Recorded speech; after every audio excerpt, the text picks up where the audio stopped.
Okay. Oh, let me go move my microphone real quick just to make sure that this can actually pick me up because I know sometimes the audio can be a little bit quiet.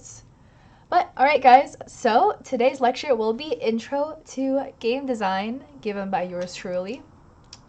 So, announcements guys! Project 1 Part 2 is due next class, September 17th at 11:59 p.m. It's the same thing as last time, guys. I'm gonna hound you again. Please turn it in at the due date. Please don't be late. We're gonna give you ample warning for this. Next class, guys. Labs that I do. The animation lab is due today for artists. Programmers, you guys get off scot-free only for today. You guys don't have a lab due.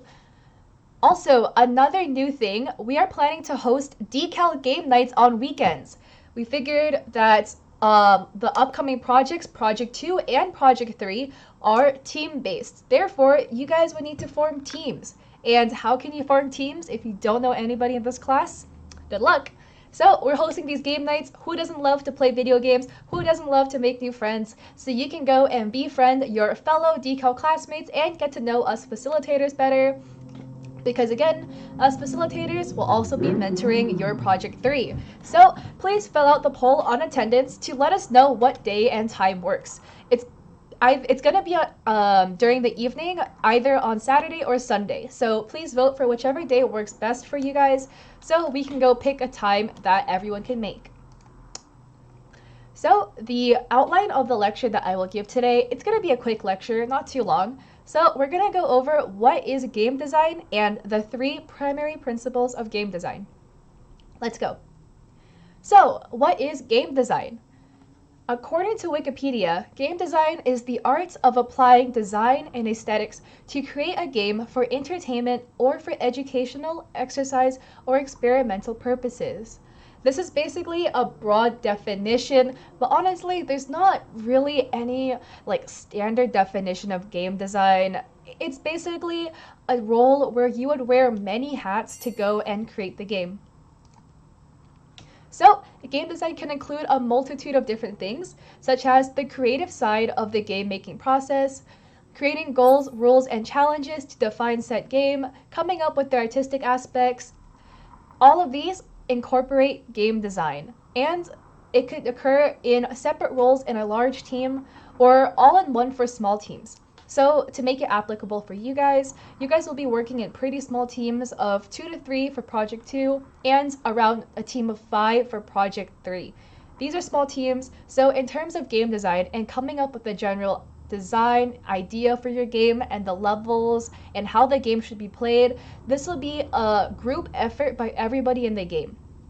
Now, for Project 3, there will be one person that will pitch the game idea. However, that person is not solely the game designer. Sure, they did come up with the original idea, but everybody in the group will have a say in the design of the game and what elements are incorporated.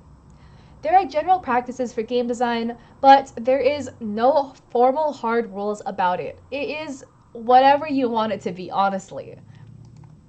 So, the 3 primary game design principles are 1. Build around a core game mechanic, 2. Make your game easy to learn but fun to master, and 3. Reward the player. So, what is a game mechanic? A game mechanic is the basic actions, processes, visuals, and control mechanisms that are used to gamify an activity. Games should have one mechanic at its core that constantly appears in the game. And having it constantly appear is an idea called a game loop, which we will go over in a future lecture. So, every single game has a core game mechanic. And so here are a couple examples based on some very popular games. So, for instance, Mario's main game mechanic is running and jumping. For Hearthstone, it is drawing and playing cards, and for TFT, it is playing champions and having these champions auto-battle every turn. Without these core mechanics, none of these games would exist. And these mechanics are very repetitive as well. They occur throughout the entire game. But, as we will get into, there are ways to make it not as boring. So, the biggest objective of a game designer is to come up with a good core game mechanic. You want it to complement your game and to be useful, but you also don't want it to be so tedious and boring and repetitive that people will get tired of doing your said game mechanic over and over and over again. And once you have your core game mechanics set, then you can build from the ground up. You can add variance to make it interesting and not as repetitive for the player. So some examples of variances in the game examples previously provided were, for instance, in Mario, you can jump on enemies and run through time sections. In Hearthstones, there are different types of card interactions to go make it more interesting. And in TFT, they're constantly rolling out new sets and galaxies, and there's different item interactions to make the auto battling more interesting. So, secondly, make the game easy to learn but hard to master. You want your game to be easy to learn so that it's accessible for all player bases. You don't want a game to be so difficult off the bat that no one wants to play it because it's too hard. However, you should make the game also hard to master so there's depth in the game. Making a game easy to learn will attract your initial player base to play the game.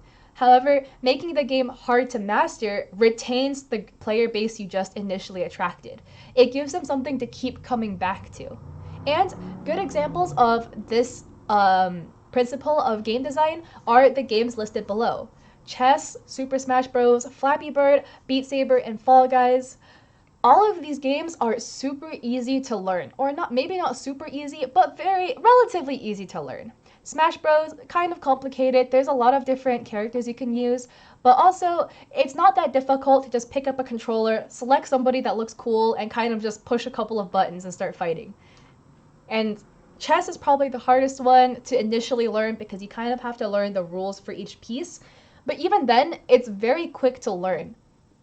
However, all of these games are very hard to master. There's a very steep learning curve for most of these games, except for Fall Guys if you just hack your stats to make yourself fly across the map. But for the most part, they have a decent amount of depth to the game that makes it interesting and will bring you back to the game.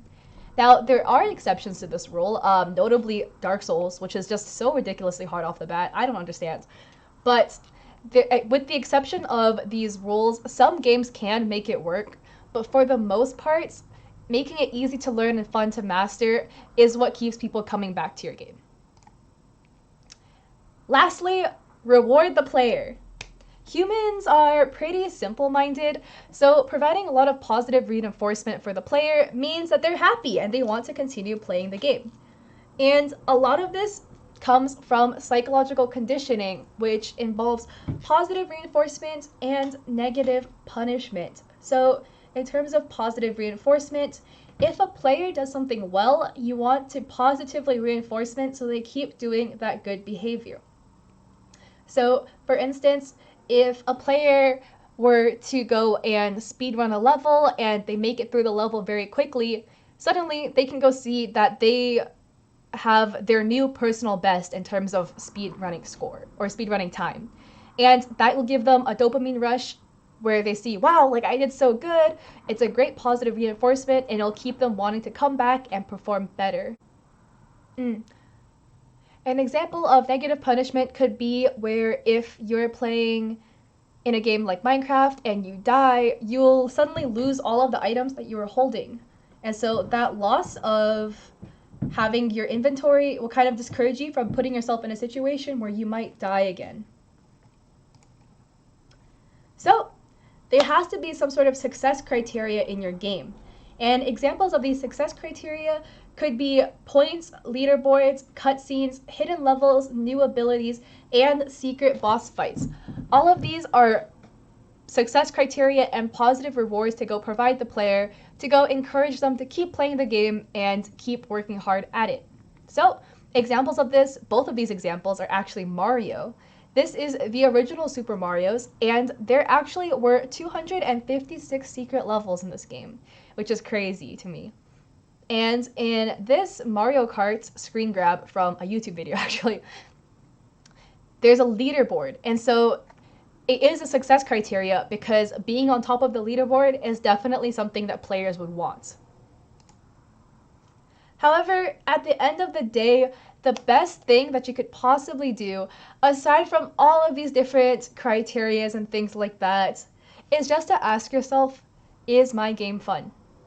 Because at the end of the day, if your game is not fun, no one's going to want to play it, no matter how well you implemented the game design principles. So, there's going to be a breakout activity to try to let you guys get to know people better. But because you guys are watching the recorded lecture, that won't be happening. But if you guys still would like to do the activity, basically, we're just having students discuss the 3 game design principles we just talked about and have them brainstorm the 3 principles in favorite games of theirs.